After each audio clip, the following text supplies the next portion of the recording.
Madame, mademoiselle, monsieur, heureux de se retrouver dans l'encre du moustoir. Bienvenue. Frappe de la brise et le deuxième but l'orienté. Un jour ou l'autre, le moine, il faudrait qu'il prenne vraiment. C'est fait, la coupe est bretonne, la coupe est à Lorient. Toi, Christian Gourcuff, pardon Christian. Voilà, bonjour, bonsoir. Ouest France, It West et Océane présentent toute l'actu du FC Lorient. Un podcast présenté par Romain Wex. Salut à tous, bienvenue dans ce nouvel épisode dédié comme chaque semaine au FC Lorient. On revient sur le derby du week-end et la victoire 3-1 face à Guingamp. Et puis aujourd'hui une grosse page Coupe de France puisque Lorient se déplace samedi à Plouermel, non pas pour affronter Plouermel, mais Ruffiac-Malétroit, équipe morbihannaise de R2. Maxime Michel, le coach de l'équipe, nous fait le plaisir d'être notre invité. Bienvenue à vous, footeux ou non, supporters du FC Lorient ou de Ruffiac-Malétroit. C'est parti pour ce nouvel épisode. Salut Baptiste. Salut Romain, bonjour à tous. On a le plaisir d'accueillir aujourd'hui Maxime Michel, le coach de Ruffiac-Malétroit. Salut Maxime. Salut Romain et salut Baptiste et merci pour l'invitation. Merci d'être avec nous. Tu vas et vous allez affronter le FC Lorient ce week-end en Coupe de France. Vous êtes prêts pour l'aventure là dans quelques jours ? Alors déjà c'est l'instant magique, c'est exceptionnel pour nous. Depuis le tirage, il y a eu énormément d'effervescence autour de ça, donc ça a même été un petit peu compliqué de remettre tout le monde dans le monde du championnat de R2, puisque là on sort de 2 défaites malheureusement, et c'est nos 2 premières défaites de la saison. Mais voilà, instant magique, on a envie de profiter au maximum de tous les instants. Donc là, depuis hier, on est complètement dans la préparation de ce match-là et puis de vivre l'instant présent sur toute la semaine. Ouais. On va y revenir plus longuement dans quelques minutes. Juste avant, Baptiste, Maxime, je vous propose de revenir sur l'actu du FC Lorient avec ce derby samedi dernier au Moustoir, victoire des Merlus 3-1 face à Guingamp.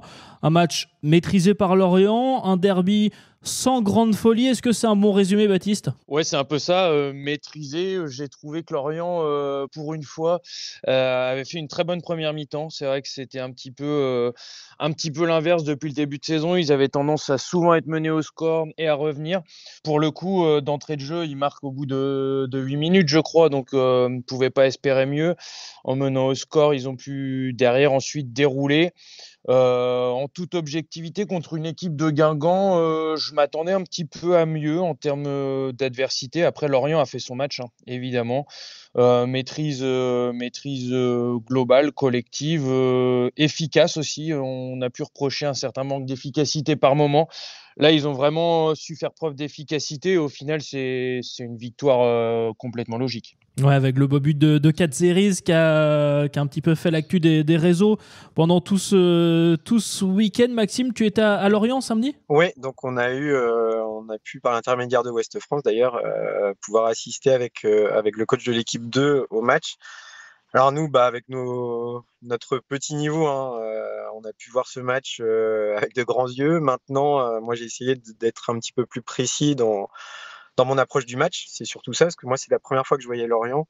J'ai été agréablement surpris de l'allant offensif notamment. Alors c'était mon ressenti. J'ai trouvé beaucoup de dépassements de fonction. J'ai trouvé un milieu de terrain à 3 avec Abergel qui est vraiment pour moi la pièce maîtresse. C'est impressionnant l'influence qu'il a sur le jeu.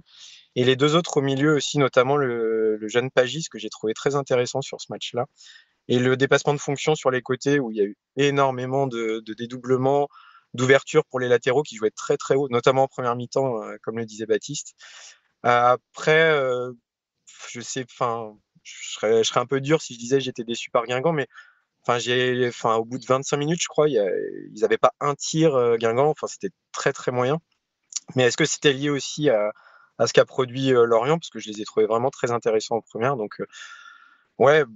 Une super expérience, mais ça fait presque peur aussi parce que quand je voyais tout ce qu'ils envoyaient, moi j'ai trouvé ça très intéressant de leur part et agréablement surpris parce que moi j'ai pris beaucoup de plaisir à regarder Lorient en première mi-temps notamment. On retient le but de Katseris, je le disais à l'instant Baptiste, mais effectivement comme l'a dit Maxime, j'ai trouvé que Pablo Pagis a été l'un des acteurs de ce match aussi. Je l'ai trouvé hyper intéressant également comme Maxime. Ouais, sur ce côté gauche, dans ce milieu, A3 où il était plus côté gauche, mais il n'a pas hésité à repiquer dans l'axe pour être aussi en soutien de Tozin qui était seul en pointe. Donc c'est vrai que ce 4-1-4-1, on n'avait pas l'habitude de le voir, on avait l'habitude de voir un 4-4-2. Mais c'est vrai que Pagis, il revient aussi de blessure, hein. Il retrouve un poste de titulaire depuis un moment, donc c'est vrai qu'il est intéressant. Comme tu l'as dit, Maxime, il y a du beau monde à Lorient, il y a du matos, hein, dans cet effectif, parce qu'il y avait encore pourtant des blessés. Pour moi, ils avaient leur meilleure doublette d'attaque, qui est Bamba Kroupi, pour moi, qui était absente. Donc c'est dire que sans eux, il y a quand même de quoi faire. Donc, mais c'est vrai qu'on parle de Pagis qui est très intéressant. On peut même parler du petit Théo Lebris qui n'a pas joué depuis un moment et qui fait son retour et qui lui aussi peut apporter en termes de vivacité sur le côté gauche. Donc non, c'était intéressant dans l'animation. Ouais. Une bonne rentrée, effectivement, un match intéressant. Et puis si on regarde le classement, le FC Lorient fait une bonne opération, deuxième à un petit point derrière le Paris FC, accroché à Pau ce week-end. Les 4 premiers du classement de Ligue 2 se tiennent en 3 points.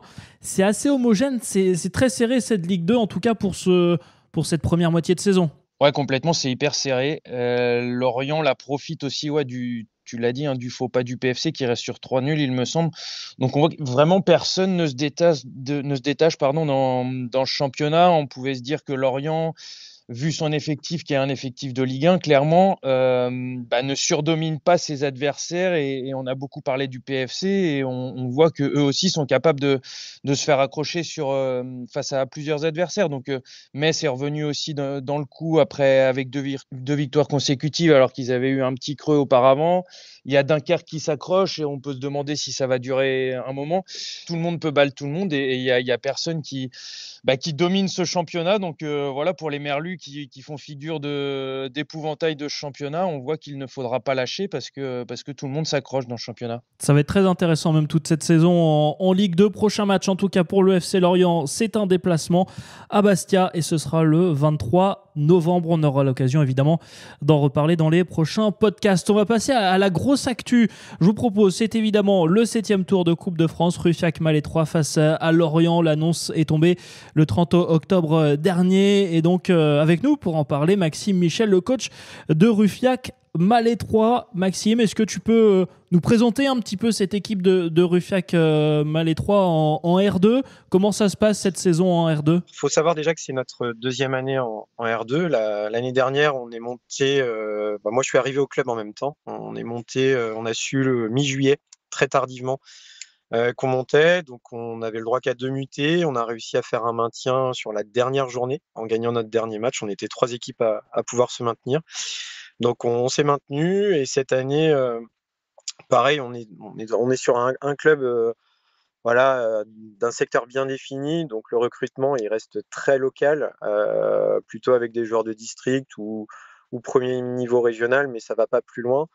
Avec une structure très, très familiale. Cette année, pour l'instant, on était invaincus jusqu'au tirage au sort de Lorient. Et puis depuis, on a fait 2 matchs et 2 défaites. Alors la première, elle m'ennuie un peu plus parce qu'on jouait les derniers, on a perdu chez nous. Et ça, c'était des points que je voulais absolument qu'on prenne.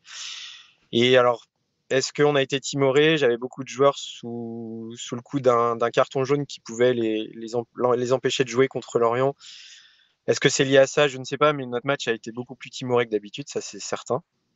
Et sur le deuxième, donc le week-end dernier, on a joué la Théadrenne, la réserve de la Théadrenne, où là, il n'y a pas eu photo, hein. On a pris 4-1, alors qu'on menait 1-0 à la mi-temps, mais je vais être sincère et objectif, c'était un petit hold-up à la mi-temps, hein. Faut être clair. Maintenant, dans notre championnat, nous, on joue le maintien, de par notre niveau et notre effectif.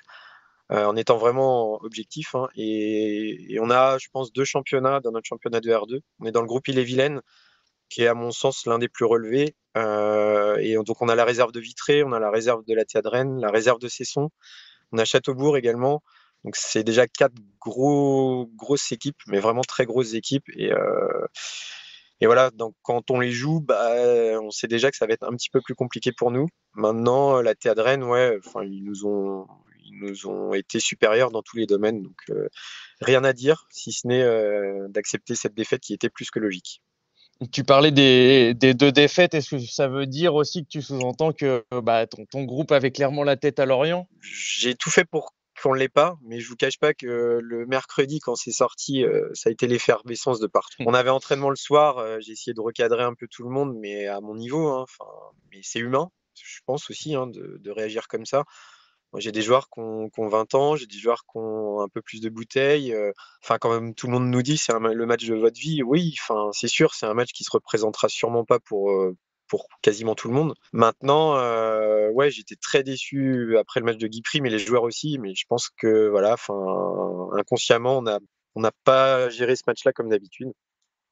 J'occulte un peu celui de dimanche où là, l'équipe était nettement supérieure. Donc là, il n'y a pas de regret. L'équipe était meilleure que nous, point.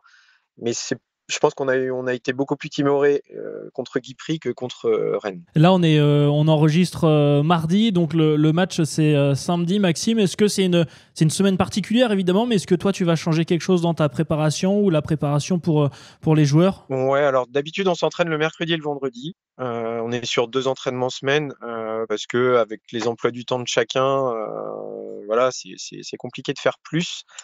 On a un petit peu de tout, hein. On a des étudiants, on a des agriculteurs, on a des personnes qui ont leur boîte. Voilà, c'est le foot amateur, hein, dans toute sa splendeur.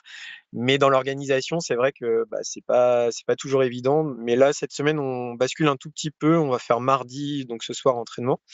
Demain, on va faire plutôt un travail athlétique, mais en salle. On va faire une séance de RPM. Ce qui permet de faire du travail athlétique, mais sans pour autant, en limitant les risques de blessures. Et vendredi, on fera une mise en place pour le groupe 1, et puis pour le groupe 2 et 3, ils feront un entraînement classique. Et après, le samedi, pardon, où là, j'ai organisé une journée un petit peu différente dans l'approche, oui, histoire de se baigner complètement dans un match différent et exceptionnel. Et dans ton groupe, il y en a qui ont déjà connu des expériences comme ça en Coupe de France, d'avoir déjà joué les pros? Ouais, Gilles Lamy, notre joueur le plus âgé, qui a déjà joué Brest quand il jouait à la GSI Pontivy, et il a joué le Red Star également, quand il jouait à Tex, de mémoire. Et j'ai Baptiste Azam qui, lui, à l'époque, était sur la région parisienne et qui a dû jouer un 6e tour. Mais là, je dirais pas de bêtises parce que je ne sais plus contre qui. Est-ce qu'ils ont gagné contre les Ligue 2? Non, c'était que des défaites. Bon, ce sera une première si jamais ça passe. Oui, je vais être clair, la marche, elle est très haute sur ce que j'ai vu quand même. Et justement, t'estimes, c'est quoi votre pourcentage de chance de passer? Sur le principe, on joue un match dans l'optique de pouvoir gagner, le remporter. Maintenant, il faut être lucide, mais je dis toujours qu'il y a au moins 1%. Donc, si ce petit pourcentage-là, on arrive à le tenir le plus longtemps possible, et on verra ce qui se passera. Mais on veut exister, en tout cas, essayer d'exister. Maintenant, je vous dis, la marche, elle est très très haute, hein, mais on essaiera de faire donner le meilleur de nous-mêmes, en tout cas, que ce soit moi sur le banc ou les joueurs sur le terrain. Mais que ce soit une fête, certes, mais il faut qu'on arrive à donner aussi une belle image du club sur et en dehors du terrain. Ça, c'est le plus important. Et justement, comment on fait, tu parlais d'exister, comment on fait? Est-ce qu'il y a un plan particulier? Est-ce qu'on bétonne derrière? C'est quoi le plan? Est-ce que c'est essayer de résister le plus longtemps possible, j'imagine? Ouais, de résister le plus longtemps possible. Maintenant, c'est certainement d'avoir des opportunités pour aller peut-être quand ils vont eux créer des espaces, se jeter un petit peu en avant. Vu ce que j'ai vu samedi, il y a quand même beaucoup de projections, donc peut-être qu'ils nous laisseront quelques miettes, et ces quelques miettes-là, il va falloir les utiliser sur tous ces espaces libres potentiels. Ouais. C'est passé au pénalty au tour précédent face à Auray. Est-ce que ça peut potentiellement être une idée, ça, de les emmener jusqu'au tir au but? Déjà, si on arrive au tir au but, on sera plus qu'heureux, hein. Je vous le cache pas. La petite particularité, et c'est sympa de le dire aussi, c'est que mon gardien actuel, qui est arrivé cette année, il a jamais perdu une séance de tir au but. Donc, c'est pas mal, je me dis que ouais, dans ces cas-là, si on arrive au péno, ouais, j'aurais peut-être un peu plus de confiance, parce qu'il m'a prévenu de ça après le match de Rennes. Donc je lui ai dit, t'aurais peut-être pu me le dire avant, et Ça m'aurait enlevé un peu de stress. Et justement, là, le match, ça sera pas non plus à domicile. Le fait que ça soit à Ploërmel, déjà, est-ce que tu peux me dire combien il y aura de spectateurs et est-ce que ça change aussi la déjà, donne? la vente est terminée puisque tout a été vendu au niveau des places. C'est allé très très vite. C'est entre 2005 et 3000. J'ai pas le chiffre exact, mais on est dans cette jauge-là. Donc, il y aura du bruit autour de la main courante, quoi.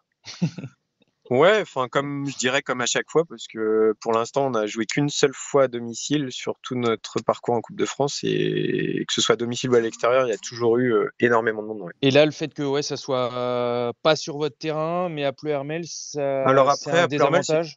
non, c'était un choix. Alors pour l'anecdote, on a déjà joué le match aller à Ploërmel, puisqu'ils sont dans notre groupe aussi, l'équipe réserve, en R2. Donc on a déjà joué cette année une fois sur ce terrain-là. Pour la petite histoire, moi je le connais très bien le stade parce que j'ai été éducateur pendant 22 ans là-bas, donc je connais très bien. Et puis nous, on est plutôt content aussi de venir là parce que le bassin de vie il est un peu là quand même, et ça permet à tous les sympathisants du club, mais des autres clubs aux alentours aussi, de faire une belle fête tous ensemble. Et je trouvais que c'était la meilleure des solutions. Maintenant, nos stades ne peuvent pas accueillir ces matchs-là, voilà, c'est un fait. Mais on a l'opportunité d'aller dans la ville juste à côté qui nous accueille super bien en plus. Donc voilà, avec moi, mes connaissances du club aussi, qui est le club du Ploërmel FC, mais également notre bassin de vie, il est vraiment là, quoi. Donc c'est plutôt très intéressant de pouvoir venir là quand même. C'est tout le pays de Ploërmel qui va profiter de ce match, de ce 7e tour de la Coupe de France samedi à 15h30. Alors qui face à vous? Le FC Lorient, oui, mais qui dans l'effectif? Ça peut être intéressant d'avoir l'avis peut-être de Baptiste qui suit le FC Lorient. Maxime, faudra le dire à tes joueurs d'écouter ce podcast. Peut-être qu'ils auront quelques infos. Baptiste, dis-nous tout. Qui pourrait être sur le terrain de Ploërmel samedi? Déjà, Maxime, oui, tu as vu le FCL samedi, mais je pense ne pas me tromper en disant que tu n'auras pas le même du tout face à toi Je me doutais un petit peu, ce ouais. samedi. On a toujours Kroupi et Kaloulou qui sont blessés, Bandougou, Fadiga aussi, Mohamed Bamba qui était trop juste pour jouer ce week-end, qui n'avait pas fait encore d'entraînement collectif. Donc est-ce que le coach ça va dépendre de sa semaine d'entraînement, et est-ce qu'il va entre guillemets se risquer à le mettre sur un match de Coupe de France alors qu'il n'est pas à 100%? On peut se poser la question. Et puis évidemment tous les internationaux, on est sur une fenêtre internationale, donc Mvogo, Formose Mendy, Adjei, Yongwa, Avomebong, tous ceux-là sont en sélection, sans oublier Stéphane Diarra et Bassirou Ndiaye qui n'ont pas joué encore et qui sont encore trop justes. Donc déjà c'est tout le secteur défensif, enfin une grande partie, Formose Mendy, Mvogo le gardien, Mendy, Adjei, Yongwa, c'est trois défenseurs quasiment tous titulaires sur les 4 qui sont absents. Donc oui, on peut se demander quel 11 va aligner Olivier Pantaloni. Il y aura un 11 nouveau. On peut s'attendre à... Déjà, ça sera le gardien remplaçant Benjamin Leroy. On peut s'attendre à ce que Julien Laporte joue. On peut s'attendre à ce qu'il y ait beaucoup de jeunes aussi. Les Théo Lebris, les Pablo Pagis seront certainement là, avec des renforts aussi de la réserve.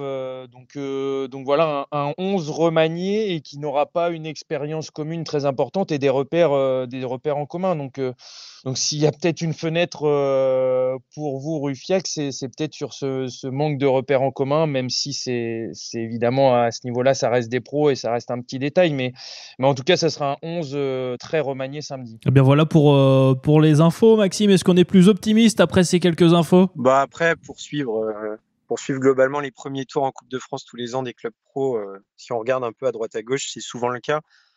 Souvent, on essaye de donner du temps de jeu, du moins les coachs donnent du temps de jeu aux joueurs qui en ont un petit peu moins. Ils intègrent aussi des jeunes. Souvent, on garde au moins un joueur d'expérience par ligne globalement pour avoir quelque chose de solide. Et puis ils ouvrent le temps de jeu à tout le monde.